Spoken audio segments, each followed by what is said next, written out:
SK super TMT, the long life TMT. ಸ್ಥಳ ಶುದ್ಧೀಕರಣ ಅಂತ ಮಾಡಿಸ್ತಾರೆ. ಈ ದರ್ಬೆಯನ್ನು ತಂದಿರ್ತಾರಲ್ಲ, ದರ್ಬೆಯ ಮುಖಾಂತರ ಯಾವ ಜಾಗದಲ್ಲಿ ದಹನ ಕಾರ್ಯ ನಡೆಯುತ್ತೆ ಆ ಜಾಗವನ್ನು ಶುದ್ಧೀಕರಣ ಮಾಡ್ತಾರೆ. ಅಂದರೆ ಗಂಗಾಜಲವನ್ನು ಜಾಗಕ್ಕೆಲ್ಲ ಪ್ರೋಕ್ಷಣೆ ಮಾಡ್ತಾರೆ. ಪ್ರೋಕ್ಷಣೆ ಮಾಡಿದ ನಂತರ ಕಟ್ಟಿಗೆಗಳನ್ನು ಜೋಡಿಸ್ತಾರೆ. ಅಂದರೆ ಆ ಜಾಗ ಈ ಹಿಂದೆ ಯಾರ್ಯಾರನ್ನೋ ಹೂತಾಕಿರ್ಬೋದು, ಪ್ರಾಣಿ ಪಕ್ಷಿಗಳು ಸತ್ತಿರಬಹುದು, ಏನು ಬೇಕಾದರೂ ಆಗಿರ್ಬೋದು, ಏನೇನೋ ಚಟುವಟಿಕೆಗಳು ನಡೆದಿರೋವಂಥ ಜಾಗ ಆಗಿರ್ಬೋದು. ಗಂಗಾಜಲವನ್ನು ಸಿಂಪಡಣೆ ಮಾಡಿದಾಗ ಆ ಜಾಗ ಶುದ್ಧವಾಗುತ್ತೆ, ಶುದ್ಧೀಕರಣ ಆಗುತ್ತೆ ಅಂತ ಲೆಕ್ಕಾಚಾರ. ಹಾಗಾಗಿ ದರ್ಬೆಯಿಂದ ಗಂಗಾಜಲದಲ್ಲಿ ಪ್ರೋಕ್ಷಣೆಯನ್ನು ಮಾಡಿಸ್ತಾರೆ. ವಿರಾಮಕ್ಕೂ ಮುನ್ನ ನೀವು ನೋಡ್ತಾ ಇದ್ದೀರಿ, ಅದನ್ನು ಕರ್ತೃವಿನ ಕೈಯಲ್ಲೇ ಮಾಡಿಸ್ತಾರೆ. ಕರ್ತೃ ಅಂದರೆ ಯಾರು ಚಿತೆಗೆ ಅಗ್ನಿಸ್ಪರ್ಶ ಮಾಡ್ತಾರೋ ಅವರು ಕರ್ತೃ.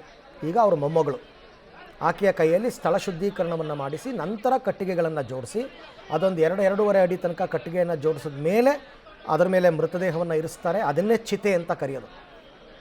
ಅದರ ಮೇಲೆ ಮತ್ತೆ ಸೌದೆಗಳನ್ನು ಜೋಡಿಸಿ ಅಗ್ನಿಸ್ಪರ್ಶವನ್ನು ಮಾಡ್ತಕ್ಕಂಥದ್ದು. ಆ ಎಲ್ಲ ಕಾರ್ಯಗಳು ಒಂದು ಕಡೆ ನಡೀತಾ ಇದೆ. ಮತ್ತೊಂದು ಕಡೆ ಈಗ ದೇಹ ಶುದ್ಧೀಕರಣ ಅಂತ ಹೇಳಿದ್ವಿ. ದೇಹ ಶುದ್ಧೀಕರಣ, ಭೂಮಿ ಶುದ್ಧೀಕರಣ ಅಂತ 2 ಕಾರ್ಯಗಳಾಯಿತು.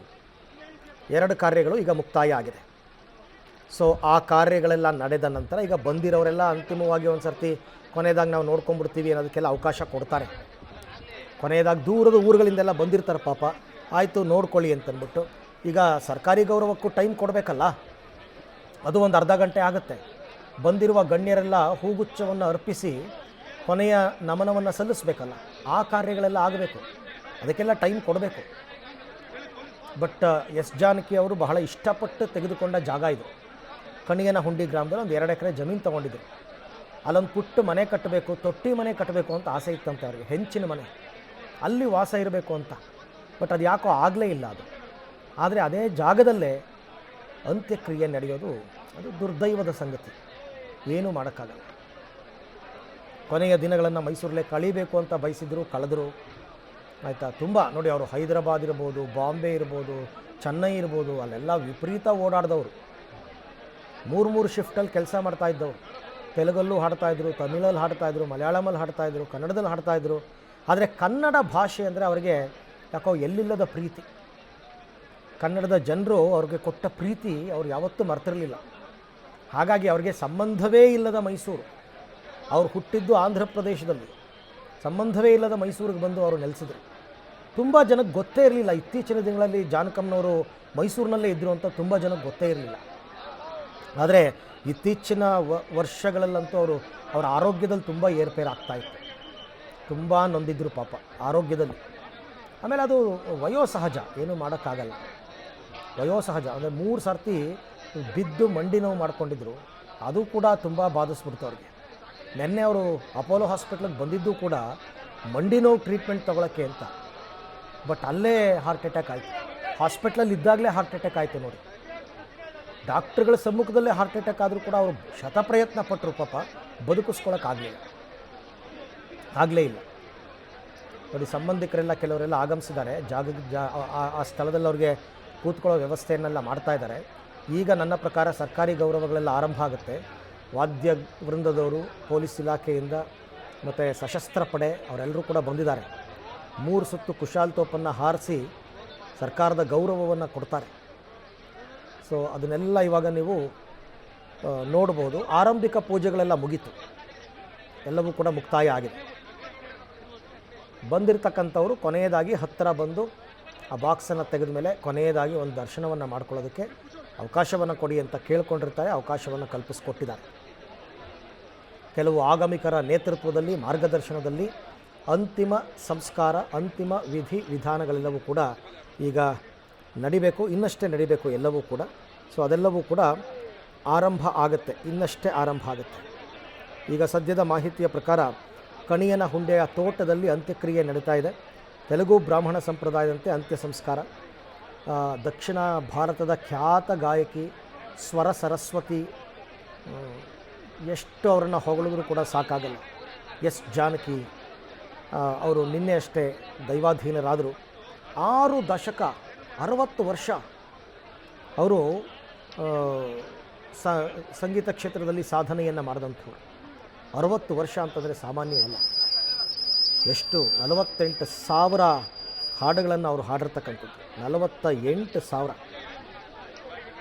ಹಾಗಾಗಿ ಸೂರ್ಯಚಂದ್ರರು ಇರುವ ತನಕನೂ ಕೂಡ ಅವರ ಸಾಧನೆ ಅದು ಅಮರವಾಗಿರುತ್ತೆ, ಅಜರಾಮರವಾಗಿರುತ್ತೆ, ಎರಡು ಮಾತಿಲ್ಲ ಅದರಲ್ಲಿ. ಸೊ ದಕ್ಷಿಣ ಭಾರತದ ಪ್ರಮುಖ ಚಲನಚಿತ್ರ ಹಿನ್ನೆಲೆ ಗಾಯಕಿ ಎಸ್ ಜಾನಕಿ ಅವರ ಹೆಸರನ್ನು ಕೇಳಿದವರೇ ಇಲ್ಲ. ಹೆಸರು ಕೇಳದೇ ಇದ್ದರೂ ಅವ್ರು ಹಾಡಿರ್ತಕ್ಕಂಥ ಹಾಡನ್ನು ಕೇಳಿದವರೇ ಇಲ್ಲ. ತಮಿಳು, ತೆಲುಗು, ಕನ್ನಡ, ಮಲಯಾಳಂ, ಒಡಿಯಾ, ಹಿಂದಿ, ಸಿಂಹಳ, ತುಳು, ಬಡಗ, ಬಂಗಾಳಿ, ಉರ್ದು, ಪಂಜಾಬಿ, ಕೊಂಕಣಿ, ಮರಾಠಿ, ಸಿಂಧಿ, ಈ ಎಲ್ಲ ಭಾಷೆ 17ಕ್ಕೂ ಹೆಚ್ಚಿನ ಭಾಷೆ, 48,000 ಹಾಡುಗಳು. 4 ಬಾರಿ ಅತ್ಯುತ್ತಮ ಹಿನ್ನೆಲೆ ಗಾಯಕಿ ರಾಷ್ಟ್ರ ಪ್ರಶಸ್ತಿ ಪಡೆದಂತಹ ಎಸ್ ಜಾನಕಿ ಅವರು ಬೇರೆ ಬೇರೆ ರಾಜ್ಯಗಳಿಂದ 28ಕ್ಕೂ ಹೆಚ್ಚು ರಾಜ್ಯ ಪ್ರಶಸ್ತಿಯನ್ನು ಪಡೆದಂಥವ್ರು.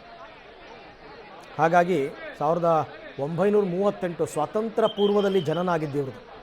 ನಮ್ಮ ದೇಶಕ್ಕೆ ಸ್ವತಂತ್ರ ಬರೋಕ್ಕೂ ಮೊದಲು ಆಂಧ್ರ ಪ್ರದೇಶದ ಗುಂಟೂರು ಜಿಲ್ಲೆಯ ರೆಪಲ್ಲೆ ಅಂತಕ್ಕಂಥ ಒಂದು ಗ್ರಾಮ, ಅಲ್ಲಿ ಅವರ ಜನನ ಆಗಿದ್ದು. 3ನೇ ವಯಸ್ಸಿನಿಂದಲೇ ಅವರು ಹಾಡುಗಾರಿಕೆಯನ್ನು ಆರಂಭ ಮಾಡಿದರು. 1956ರಲ್ಲಿ ಆಕಾಶವಾಣಿ ನಡೆಸಿದಂತಹ ಒಂದು ಸಂಗೀತ ಸ್ಪರ್ಧೆಯಲ್ಲಿ ಗೆದ್ದು ಅಂದಿನ ರಾಷ್ಟ್ರಪತಿಗಳಾದ ಬಾಬು ರಾಜೇಂದ್ರ ಪ್ರಸಾದ್ ಅವರಿಂದ ಆ ಚಿಕ್ಕ ವಯಸ್ಸಲ್ಲೇ ಬಹುಮಾನವನ್ನು ಪಡೆದಿದ್ದು. ಈಗ ನೀವು ನೋಡ್ತಾ ಇರತಕ್ಕಂಥದ್ದು ನೂತನ ವಸ್ತ್ರಧಾರಣೆ ಅಂತ, ಅಂದರೆ ಬಿಳಿ ಬಣ್ಣದ ವಸ್ತ್ರ, ಒಂದೇ ಒಂದು ಬಟ್ಟೆ. ಸಾಮಾನ್ಯವಾಗಿ ದೇಹ ಶುದ್ಧೀಕರಣ ಮಾಡಿ ಅವರು ಧರಿಸಿದ್ದ ಬಟ್ಟೆಯನ್ನು ತೆಗೆದು ಈ ಒಂದು ಏಕ ಕಷಾಯ ಅಂತ ಕರೀತಾರೆ. ಏಕ ಕಾಷಾಯ ಅಂತಂದರೆ ಒಂದು ವಸ್ತ್ರ ಅಡಿಯಿಂದ ಮುಡಿಯ ತನಕ ಒಂದು, ಈ ಸಾಮಾನ್ಯವಾಗಿ ಪಂಚೆ, ಲುಂಗಿ ಅಂತ ಕರಿತೀವಲ್ಲ, ಬಿಳಿಯ ಪಂಚೆಯನ್ನು ಹೊದಿಸ್ತಾರೆ. ಕೆಲವರು ಹಳೆಯ ವಸ್ತ್ರವನ್ನು ತೆಗೆಯಲ್ಲ, ಅದರ ಮೇಲೇ ಹೊದಿಸ್ತಾರೆ. ಕೆಲವರು ತೆಗಿತಾರೆ, ಅವರವರ ಸಂಪ್ರದಾಯ ಅಥವಾ ಅವರವರ ಅನುಕೂಲಗಳನ್ನ ನೋಡ್ಕೊಂಡು ಮಾಡ್ತಾರೆ.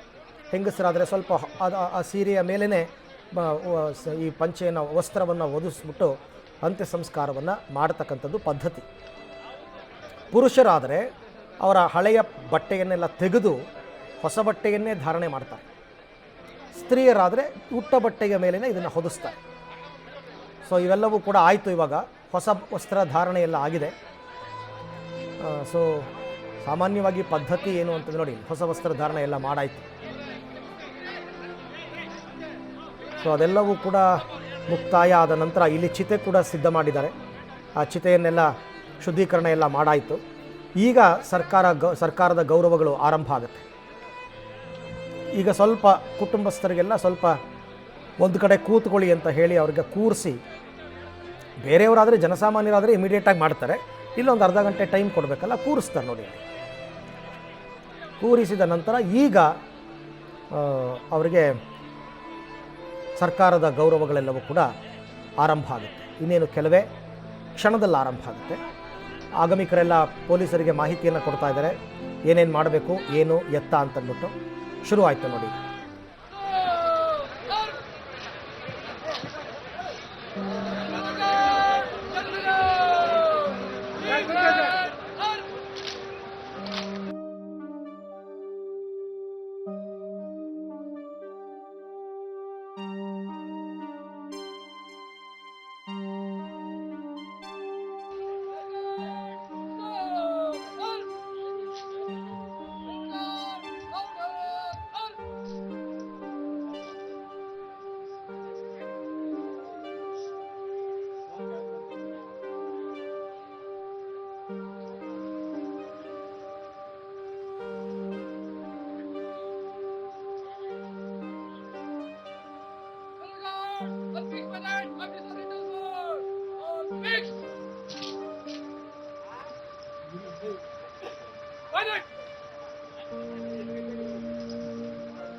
ಮೈಸೂರು ಜಿಲ್ಲೆಯ ಹಿರಿಯ ಅಧಿಕಾರಿಗಳು ಆರಂಭದಲ್ಲಿ ಜಿಲ್ಲಾ ಉಸ್ತುವಾರಿ ಸಚಿವರಾಗಿರ್ತಕ್ಕಂಥ ಯತೀಂದ್ರ ಸಿದ್ದರಾಮಯ್ಯ ಮತ್ತು ಎಸ್ ಜಾನಕಮ್ಮನವರ ಕೇರ್ ಟೇಕರ್ ಆಗಿದ್ದಂತಹ ನವೀನ್, ಅದಾದ ನಂತರ ಮೈಸೂರು ಜಿಲ್ಲಾ ಪೊಲೀಸ್ ವರಿಷ್ಠಾಧಿಕಾರಿಗಳು, ಮೈಸೂರು ಜಿಲ್ಲಾಧಿಕಾರಿಗಳು, ಅದಾದ ನಂತರ DSPಗಳು, DCPಗಳು ಎಲ್ಲರೂ ಕೂಡ ಬಂದು ಅಂತಿಮ ನಮನವನ್ನು ಸಲ್ಲಿಸಿದ್ದಾರೆ. ಹಾಗೆಯೇ ಫಿಲ್ಮ್ ಚೇಂಬರ್ ಅಧ್ಯಕ್ಷ ಆಗಿರ್ತಕ್ಕಂಥ ಡಾಕ್ಟರ್ ಜಯಮಾಲಾ ಅವರು ಕೂಡ ಬಂದಿದ್ದರು. ಶಾಸಕ ರವಿ ಶ್ರೀವತ್ಸ ಅವರು ಕೂಡ ಅಂತಿಮ ನಮನವನ್ನು ಸಲ್ಲಿಸಿದ್ದಾರೆ. ಈಗ ಇದೆಲ್ಲವೂ ಕೂಡ ಮುಕ್ತಾಯದ ನಂತರ ಸರ್ಕಾರದ ವತಿಯಿಂದ ಕುಶಾಲತೋಪನ್ನು ಹಾರಿಸಿ ಅಂತಿಮ ಬೀಳ್ಕೊಡುಗೆ, ಇದು ಸರ್ಕಾರದ ವತಿಯಿಂದ ಬೀಳ್ಕೊಡುಗೆ. ಅದೆಲ್ಲವೂ ಮುಕ್ತಾಯವಾದ ನಂತರ ಮತ್ತೆ ಕುಟುಂಬದವರ ವತಿಯಿಂದ ಆ ದೇಹವನ್ನು ಅಲ್ಲಿಂದ ತೆಗೆದು ಚಿತೆಯ ಮೇಲೆ ಇರಿಸಿ ಮುಖ್ಯ ಕಾರ್ಯಗಳನ್ನೆಲ್ಲ ಮಾಡ್ತಕ್ಕಂಥದ್ದು. 6 ಗಂಟೆಗೆ ಸೂರ್ಯಾಸ್ತ, ಅಷ್ಟರಲ್ಲಿ ಚಿತೆಗೆ ಅಗ್ನಿಸ್ಪರ್ಶ ಆಗಬೇಕು ಅಂತಕ್ಕಂಥ ಲೆಕ್ಕಾಚಾರ ಇದೆ. ಅದನ್ನೆಲ್ಲ ಪುರೋಹಿತರು ನೋಡ್ಕೋತಾರೆ, ಟೈಮ್ ಎಲ್ಲ ಎಷ್ಟು ಏನು ಅಂತ. ಪ್ರತಿಯೊಂದು ಕೂಡ ಸಮಯ ಅಂತ ಇರುತ್ತೆ. ಸರ್ಕಾರಕ್ಕೂ ಟೈಮ್ ಕೊಟ್ಟಿರ್ತಾರೆ, ನಿಮಗೊಂದು 30 ನಿಮಿಷ ಅಂತಂದ್ಬಿಟ್ಟು. ಅಷ್ಟರಲ್ಲಿ ಇದೆಲ್ಲವನ್ನು ಕೂಡ ಮಾಡಿ ಮುಗಿಸುವಂಥದ್ದು ಈಗ ನಡೀತಾ ಇರೋದು. ಸರ್ಕಾರದ ವತಿಯಿಂದ ಗೌರವಗಳು, ಕೊನೆಯ ನಮನ ಸಲ್ಲಿಕೆ ಆಗ್ತಾರೆ. ಯಾರ್ಯಾರು ಬಂದು ಪುಷ್ಪವನ್ನು ಇಡಬೇಕು ಅಂತಂದ್ಬಿಟ್ಟು ಲಿಸ್ಟ್ ಆಗಿರುತ್ತೆ, ಮೊದಲೇ ಲಿಸ್ಟ್ ಆಗಿರುತ್ತೆ. ಇಂತಿಂಥವ್ರಿಗೆ ಅವಕಾಶ, ಮೊದಲು ಯಾರು ಬರಬೇಕು, ನಂತರ ಯಾರು ಬರಬೇಕು, ಆ ನಂತರ ಯಾರು ಬರಬೇಕು, ಇವೆಲ್ಲವೂ ಕೂಡ ಪದ್ಧತಿಯಂತೆಯೇ ನಡೀತಾ ಇದೆ. ಸೊ ಹಾಗಾಗಿ ಅವರೆಲ್ಲರೂ ಬಂದು ಅಂತಿಮ ನಮನವನ್ನು ಸಲ್ಲಿಸ್ತಾ ಇದ್ದಾರೆ. ಅದು ಎಷ್ಟು 20 ಜನಕ್ಕೋ 25 ಜನಕ್ಕೋ ಅವಕಾಶ. ಈಗ ಹಂಗೆ ನೋಡೋಕೆ ಹೋದರೆ ತುಂಬ ಜನ ಮಂತ್ರಿಗಳಿಲ್ಲ, ಇದ್ದಿದ್ರೆ ಆ ಭಾಗದ ಮಂತ್ರಿಗಳೆಲ್ಲರೂ ಕೂಡ ಬರ್ತಾ ಇದ್ದರು. ಈಗ ಅವರೆಲ್ಲ ಇಲ್ಲ. ಸರ್ಕಾರದ ವತಿಯಿಂದ ಯತೀಂದ್ರ ಸಿದ್ದರಾಮಯ್ಯ ಅವರು ಮಾತ್ರ ಅಂತಿಮ ನಮನವನ್ನು ಸಲ್ಲಿಕೆ ಮಾಡಿರ್ತಕ್ಕಂಥದ್ದನ್ನು ತಾವೆಲ್ಲರೂ ಕೂಡ ಗಮನಿಸ್ತಾ ಇದ್ದೀರಾ. ಇನ್ನೇನು ಇದು ಕೂಡ ಕೆಲವೇ ನಿಮಿಷದಲ್ಲಿ ಮುಕ್ತಾಯ ಆಗುತ್ತೆ, ಕೆಲವೇ ನಿಮಿಷಗಳಲ್ಲಿ. ಆ ನಂತರ ಅಂತಿಮ ಸಂಸ್ಕಾರ, ಕೊನೆಯ ಸಂಸ್ಕಾರ ನೆರವೇರತಕ್ಕಂಥದ್ದು. ಅದನ್ನೆಲ್ಲ ತಾವು ನೋಡ್ತಾ ಇದ್ದಾರೆ. ಚಿತ್ರರಂಗದ ಗಣ್ಯರು ಎಲ್ಲರೂ ಬಂದು ಅಂತಿಮ ದರ್ಶನ ಪಡ್ಕೊಂಡು ಹೋಗ್ತಾ ಇರ್ತಕ್ಕಂಥದ್ದನ್ನು ಗಮನಿಸ್ತಾ ಇದ್ದಾರೆ.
ಸರ್ಕಾರಿ ಗೌರವಗಳೆಲ್ಲವೂ ಕೂಡ ಮುಕ್ತಾಯ ಆಗಿದೆ.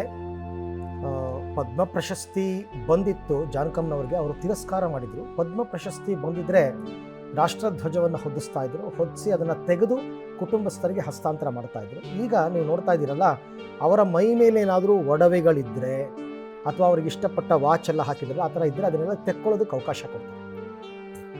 ಅವಕಾಶ ಕೊಟ್ಟು ಈಗ ಪಾರ್ಥಿವ ಶರೀರವನ್ನು ಅಲ್ಲಿಂದ ತೆಗಿತಾರೆ. ಈಗ ಸರ್ಕಾರಿ ಗೌರವಗಳೆಲ್ಲ ಮುಕ್ತಾಯ ಆಯಿತು. ಈಗ ಅವರ ಕುಟುಂಬಸ್ಥರ ಅಂತಿಮ ವಿಧಿವಿಧಾನಗಳೆಲ್ಲವೂ ಕೂಡ ಈಗ ಆರಂಭ ಆಗ್ತಕ್ಕಂಥದ್ದು. ಅದಕ್ಕೆ ಇವಾಗ ತಯಾರಿಗಳನ್ನ ಮಾಡ್ಕೋತಾರೆ. ಕೊನೆಯದಾಗಿ ಬಂದಂಥವರೆಲ್ಲ ಒಂದು ಸರ್ತಿ ನೋಡಿ ಅಂತಿಮ ದರ್ಶನ ಮಾಡಿಕೊಂಡು ಎಲ್ಲವೂ ಕೂಡ ಆಗಿದೆ. ಇನ್ನು ಒಂದು 40 ನಿಮಿಷದ ಒಳಗೆ ಚಿತೆಗೆ ಅಗ್ನಿಸ್ಪರ್ಶ ಆಗಬೇಕು. 40 ನಿಮಿಷದ ಒಳಗೆ ಅಂದರೆ 6 ಗಂಟೆ ಒಳಗಡೆ ಹೆಚ್ಚು ಕಡಿಮೆ ಮಾಡಬೇಕು. ಆ ಕಾರ್ಯಗಳೆಲ್ಲವೂ ಕೂಡ ಈಗ ಆರಂಭ ಆಗುತ್ತೆ. ದೇಹವನ್ನು ಮೊದಲಿಗೆ ಈಗ ಚಿತೆಯ ಮೇಲೆ ಇರಿಸ್ತಾರೆ, ಈಗ ತೆಗಿತಾರೆ. ಇವಾಗ ಚಿತೆಯ ಮೇಲೆ ಇರಿಸಿದ ಮೇಲೂ ಕೂಡ ಕೆಲವು ಕಾರ್ಯಗಳಿದೆ.